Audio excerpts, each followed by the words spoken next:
Thank you for inviting me to today's forum.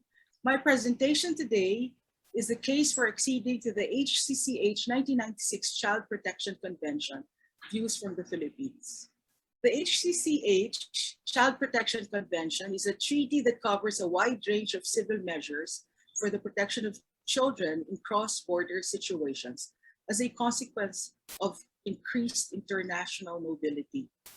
This calls for protection of children against trafficking, exploitation, global displacement due to war, civil disturbance, and natural disaster, as well as disruptions in their daily lives arising from custody disputes.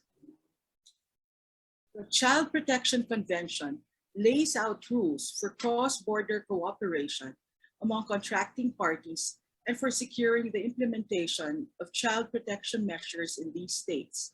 It allows states to comply with their obligations under the UN Convention on the Rights of the Child and promote the best interest of the child as a primary consideration. Thus, the convention makes available civil measures that takes into account the diverse legal institutions and systems of protection among states. The Philippines has a Philippine Development Plan 2017 to 2022, which sets out the vision of the Philippine government. It recognizes children as part of vulnerable groups whose rights and interests should be protected as part of the country's long-term vision. It emphasizes a more inclusive access to justice, especially for persons with special needs, which include children. The PDP framework has 3 pillars. Pillar 1 is enhancing the social fabric, or in Filipino is malasakit. Pillar 2 is inequality reducing transformation, or pagbabago, for change. And Pillar 3 is increasing growth potential, patuloy na pag-unlad. Now, what are the legal basis for these pillars? First, we have the Convention on the Rights of the Child, which classifies children's rights in 4 categories, and protection rights are part of those. These are rights to ensure that the child has protection and care necessary for the child's well-being. Aside from the CRC, we have the optional protocol on the sale of children, child prostitution, and child pornography, which the Philippines ratified in 2002. The optional protocol CRC on the involvement of children in armed conflict, which we ratified in 2003, as well as Hague Conventions, the 1993 Hague Convention on Protection of Children and Cooperation in respect of inter-country adoption, which we ratified in 1996, and the 1980 Hague Convention on the Civil Aspects of International Child Abduction, which the Philippines ratified quite recently in 2016. Likewise, legal basis can be found in the 1987 Philippine Constitution, which recognizes the vital role of the youth in nation building, as well as the right of children to assistance, including proper care and special protection from all forms of neglect, abuse, cruelty, exploitation, as well as Republic Act 7610, which is the Law on Special Protection of Children Against Abuse, Exploitation, and Discrimination Act. The Philippines has passed several laws on child protection. Among them are the Child and Youth Welfare Code, the Inter-Country Adoption Act, the Domestic Adoption Act, Early Childhood Care and Development Act, as well as Anti-Trafficking in Persons Act, the Anti-Violence Against Women and Children Act, Cybercrime Prevention Act of 2012, and Anti-Bullying Act of 2013, which are the more recent ones. We have likewise assigned specific government agencies to implement these laws. And among them are the Council for the Welfare of Children, the Committee for the Special Protection of Children, the Interagency Council Against Trafficking, the Juvenile Justice and Welfare Council, and the Interagency Committee Against Child Pornography. Now, I'd like to mention some priority child protection issues, but these issues arise because of some factors such as the death of a parent, poverty, disabilities, lack of birth registration, and refugee status. The first is on parental disputes. For a country with a population of 109+ million, 2.2 million are overseas Filipino workers, which means that we have a family where the parents are not living with their children or that the spouses are not living in the same place. There is also the number of mixed marriages. There are 15,000 Philippine nationals married to foreign nationals. Likewise, the number of registered marriages reached 431,972 in 2019, which decreased from 449,169 in 2018. The number of annulment and nullity cases filed at the Office of the Solicitor General increased to 11,135.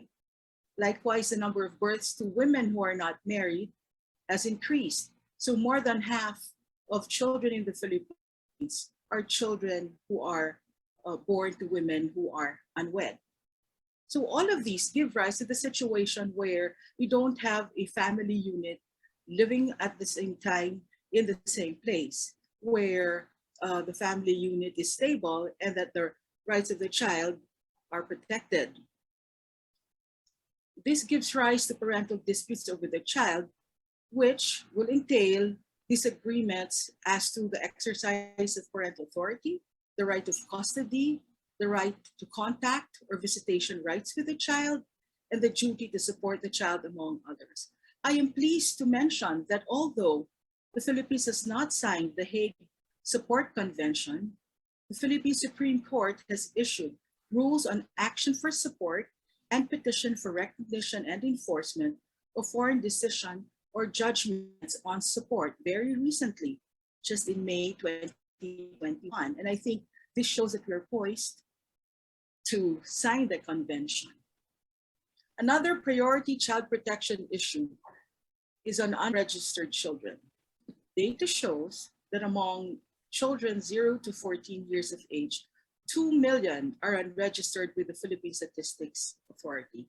Major barriers to birth registration have been identified as due to lack of awareness among families and communities of the importance of birth registration, social and cultural practices of IPs, indigenous peoples, and the Muslim population, which are not compatible with the requirements for birth registration, distance and physical barriers to reach the registration sites, as well as the collection of exorbitant fees in some areas. A related concern is that orphan children and foundlings are not registered primarily due to the inability to determine their origins and other factors related to their situations. In 2018, the DSWD reported a total of 114 foundlings, 26 of whom were found in the National Capital Region. Without birth registration, Filipino children are denied the right to a name, nationality, and identity, among others. Another priority child protection issue is commercial sexual exploitation. The Convention on the Rights of the Child in Article 35 says that states parties should take all appropriate national, bilateral, and multilateral measures to prevent the abduction of, the sale of, or traffic in children. And these include child prostitution and child pornography. A UNICEF study has established that 100,000 Filipino children, 80% of whom are girls, are estimated to be involved in prostitution yearly. International Justice Mission, an NGO working in the Philippines, points out that internet protocol addresses used for child sexual exploitation increased from 43 out of every 10,000 in 2014 to 149 out of every 10,000 in 2017. IJM's program has supported the Philippines in responding to 171 cases of online sexual exploitation, resulting in 571 victims rescued, 229 suspects charged, and 26 convictions. The Interagency Council Against Trafficking reports that in 2017, the DSWD served 175 victims of child pornography, and in 2018, there were 230 victims, an increase of 31%. A study of the UN Office of Drugs and Crime reveals that OSEC are driven by poverty. Another priority child protection issue is physical and sexual abuse, which is the infliction of physical or psychological injury, cruelty to or neglect, sexual abuse, or exploitation of a child. The Council for the Welfare of Children and UNICEF Philippines point out that 60.4% of violence against children happened at home, while 14.3% occurred while the child was in school. The UNCRC General Comment 21 also looks at children who depend on the streets to live or work, as well as those who have formed strong connections with public spaces. These are children in street situations, and the DSWD of the Philippines has raised this as an issue of concern. The DSWD spearheaded a rapid appraisal of children at risk on the streets and street families in the 17 local government units in Metro Manila in 2010, where 3,072 children were counted during the appraisal period. The number increases, in fact, during the Christmas season because you see more children out in the streets asking for Christmas presents and money. In 2015, the DSWD launched the Comprehensive Program for Children and Families at Risk on the Streets and Indigenous Peoples. There is likewise a DOJ task force on the welfare of children, which was organized in 2011 as one of the positive steps taken to address these priority child protection issues. There is an offenders database which was launched in accordance with the Philippine Plan for Safeguarding Children from Commercial Exploitation and Sexual Abuse. The Committee on Special Protection of Children points out that mechanisms have been strengthened to prevent the movement of traffickers in the entry and exit points of the country. One way this is done is by strictly implementing the DSWD travel clearance requirement for minors who are unaccompanied or not accompanied by either parent. There's likewise a database of sex offenders, which just allows entry from all ports. Now, what are the next steps after discussing all the child protection concerns and issues in the Philippines? One, we have to determine the new categories of children in need of special protection. This arises from the new forms of technology and emerging threats to children brought about by the modern means of communication and forms of discrimination that require reassessment of existing categories of vulnerabilities.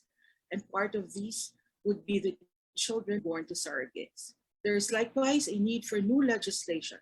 As a consequence of the reassessment of categories of children in need of special protection, new measures to address new threats should also be legislated to realize their priority status. Most importantly is the need for cooperation and referral mechanisms. The HRC recommendation points out that states must establish cooperation mechanisms for referral of victims of trafficking in persons and ensure that assistance is provided unconditionally and is non-discriminatory, culturally appropriate, gender responsive, and sensitive to disability and age. And here I end my presentation, and this is also where I stress that the need for cooperation and referral will be served by the Philippines joining the Hague Convention on Child Protection. Thank you very much.